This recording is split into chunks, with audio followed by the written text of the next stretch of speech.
YouTube, what's good? It's your favorite baseball coach, Coach Prince, coming at y'all from Texas Travel Baseball. Pretty much today, we're just gonna be talking about how to play college baseball.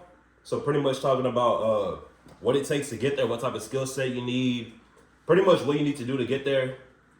And then we're gonna talk a little bit about what they call the eye test. All right. So check me out. How to play college baseball, what you need to do. First thing you gotta do, you gotta have the tools. All right, when it comes to baseball, it's going to be 5 tools. If you've been around the game for a minute, you probably know these 5 tools. If you don't know them, I'm about to tell you right now. The first tool you got, hit for average. What is hit for average? If you're hitting for average, that means you are somebody who makes contact with the ball, find a way to get on base, get base hits.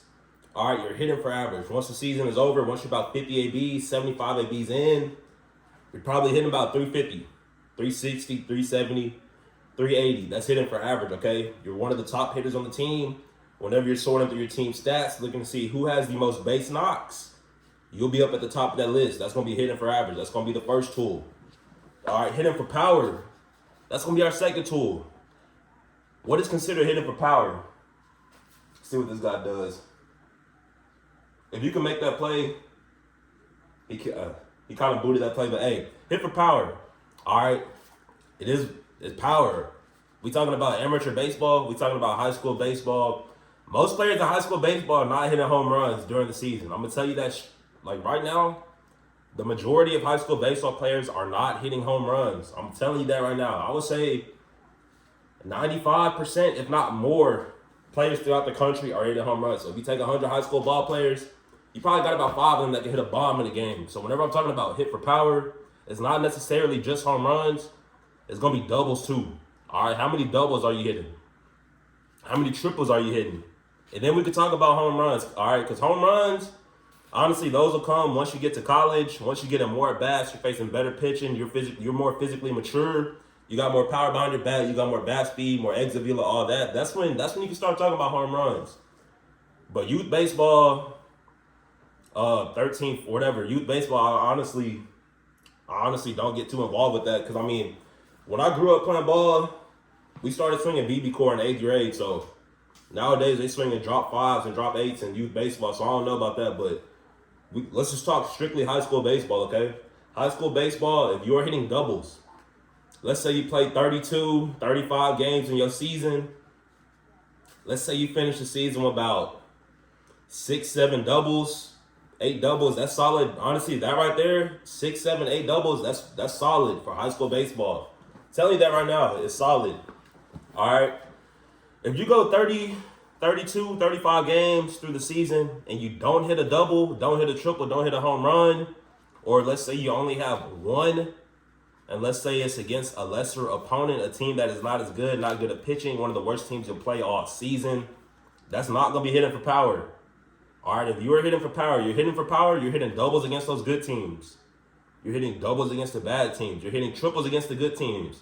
Triple against the bad teams. Home runs, all that. All right, you're hitting the ball hard. High exit velos, line drives. Next tool, we're going to talk about defense. All right, when you are on defense, are you making a routine play? Are you making a routine play? How many errors have you made in the past week, the past 2 weeks, your last 10 games? How many errors have you made? Are you making a routine play? That's a defensive tool. All right, let's add on to that now. Are you taking away hits? If you're a third baseman like that play we looked at earlier, are you diving down the line, taking that double away? All right, can you make that play deep in the 6 hole? Slow roller, can you glove it and flip it over to first base fast enough? If you've been watching MLB baseball, if you've seen Alec Bohm on the Phillies, can you barehand that ball and get it over to first base? That's defense right there. All right, so not only is it making the routine play, the play that you are supposed to make, but it's also going to be taking away hits. If you're taking away hits, helping keeping your pitcher's pitch count down, you're helping shorten innings, taking away runs, you're doing your thing defensively. That's what you should be doing. All right, so if you could hit for average, if you could get the number of base hits, if you could get a good amount of doubles, and if you could make routine plays, take away hits, you're better than the majority of high school baseball players out there right now. All right, arm strength. We're talking about high school baseball. So arm strength. If you are a freshman It's okay to be throwing about 70. You don't got to be throwing 80 as a freshman. You don't have to be. But as a sophomore, you should be. You should be getting close to 80. All right, you should be getting close to 80. As a junior, that's when you should probably, if you're not at 80 by the time you are a junior, just start putting in a little bit more work. By the time you a senior, somewhere in between there, junior, senior, you should be able to slang that baseball about 85 miles per hour, whether you are in the infield, whether you are in the outfield, or you a pitcher. You should be able to throw the baseball about 85 miles per hour. If you are not able to do that, you need to get on a throwing program. Look up Jaeger Sports. Y'all know what J-bands are. You don't got to go to drive on. You don't got to go do anything crazy like that. All I did, I follow Jaeger. All right. Did my J-bands. Long tossed. Rested when I was supposed to. J-bands. Long toss. Rest. Do it. Get on a throwing program. That's the only way you can get your arm up. All right. So that was arm strength. Now you got to talk about accuracy. Can your throws get to where it's supposed to be? Can you consistently hit somebody in the chest? All right. You can tell a lot about a ball player just by the way they play catch. When you're playing catch, are you playing catch or are you playing fetch? Are you playing catch or are you playing fetch? All right. And if you can throw the ball hard while you playing catch, it don't gotta be a max velo throw every single time you throw the ball when you playing catch.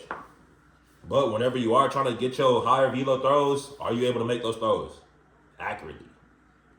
That's arm right there. All right, the last tool we're going to talk about is going to be speed. All right, speed, it's a lot of different ways you can go with it. I mean, you can talk about the 60 time, you can talk about the stolen bases, you can talk about the defense, lateral quickness, all of that. We're going to keep it simple in this video here. For scouting purposes, if I'm a college coach and I'm looking for somebody with speed, yes, I'm going to look at their 60 time. Yes, I am going to look at their 60 time, but I'm also going to look at their stolen bases.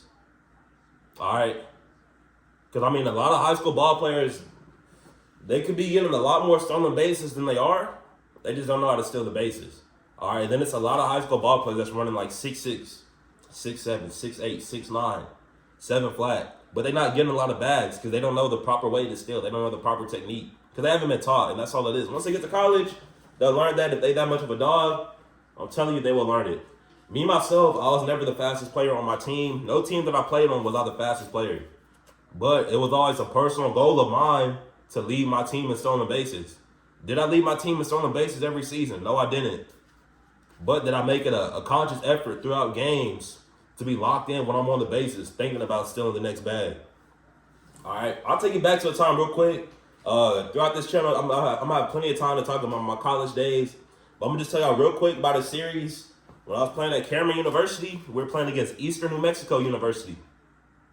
All right. We had 2 series against them. 3 or 4 games? I don't know, but it was 2 series either way. The first series was at their place. I got on base several times. I can't tell you what we won or lost. So I could go back and look. But I didn't steal a single bag that series. But one thing I noticed was that they did not pick off a single time that series. So I said, hey, next time we play them boys, as soon as I get on base, I am gone because I know they're not going to pick off.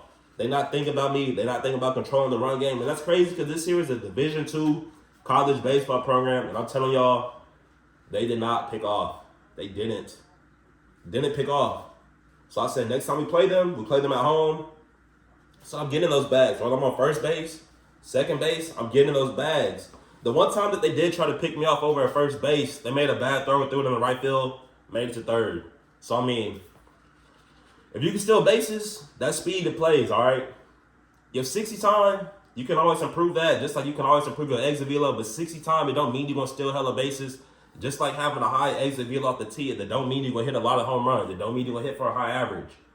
All right, it helps, but it don't necessarily mean that it's going to help you do them things. So, all right, so the 5 tools, you got hit for average, base hits, hit for power, all right, doubles, triples, home runs, defense. Can you make the routine play? Can you take hits away?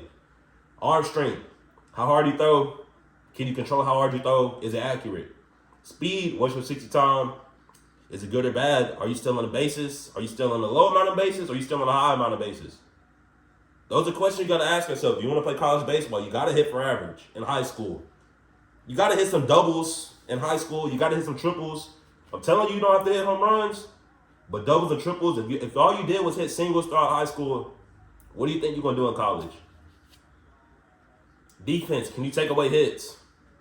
If you can't take away hits, start taking some away. You better start trying. Because whenever you're watching games like this here, the only way you make them plays is by trying. All right? And then the routine plays. Of course, you got to make those. Come on now. If you can't make the routine play, you're not going to be in the lineup, especially if you can't hit.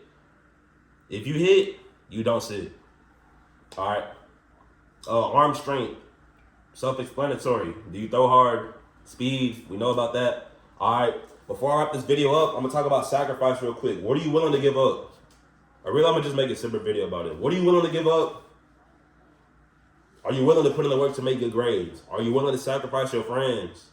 Not like sacrifice your friends like that, but I'm saying like sacrifice time away from your friends. And then do you have a work ethic? Are you constantly working on ways to improve your game? Are you constantly watching videos online like the video right here to improve your game? What are you doing to improve your game? Those are things you got to ask yourself. Last time we got the eye test. When I look at a player, do I think he can play for my college program, my travel ball program, my high school team? Do you pass the eye test? We'll talk about that in a whole nother video. But hey, I appreciate y'all watching this video here.